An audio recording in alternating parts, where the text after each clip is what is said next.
हरिओम पिला माने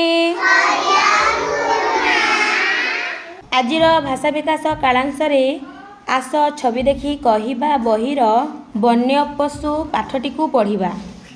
एथिरे थिबा चित्रगुड़ी को निरीक्षण करिबा। ताहेले समस्ते चित्र देखि पारुछ। एही चित्र रे सबु वन्य पशुर छवि अछि। कहार छवि अछि? वन्य पशु। ताहेले चित्र रे देखिबा क्यों क्यों पशु माने अछंती? हाथी, सिंह, बाघ, भालू, हरिण, मांकड़। एमाने सबु वन्य पशु। वन्य पशु कहले कौन पिला माने? वन्य पशु कहले जेउ पशु माने बण बा जंगल रे रुहंती से माने हेउछंती वन्य पशु। वर्तमान मु केतोटी वाक्य कहिबी। सबु शिशु भाई भौणी माने मन देई सुनिबो आउ मने रखिबो। तापरे धीरे धीरे कहबा पई चेष्टा करिबो। बुझिलो? कहिबा समस्ते। हाथी दादा डाळ भांगुछि। सिंह राजा पत्थर उपरे बसिछि। बाघ मामू धीरे धीरे छपी छपी आगकू आसुछि। भालू भाई गुंफारे सोईछि। हरिण खूब जोर रे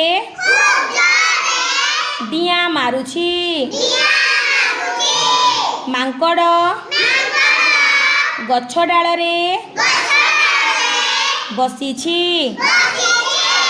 हाथी दादा सिंह राजा बाघ मामू भालू भाई हरिण ओ मांकड़ एमाने समस्ते बणरे रहंती। ताहेले आउ थरे मु वाक्य गुड़ी को कही देउछि। सबु शिशु भाई भौणी माने मने रखिबो कहिबा पई चेष्टा करिबो। बुझिलो? हाथी दादा डाळ भांगुछि। सिंह राजा पत्थर उपरे बसिछि। बाघ मामू धीरे धीरे छपी छपी आगकू आसुछि। भालू भाई गुंफारे सोईछि। हरिण खूब जोर रे डिया मारुछि। मांकड़ गछ डाल रे बसिछि। हाथी दादा सिंह राजा बाघ मामू भालू भाई हरिण ओ मांकड़ एमाने समस्ते बणरे रहंती।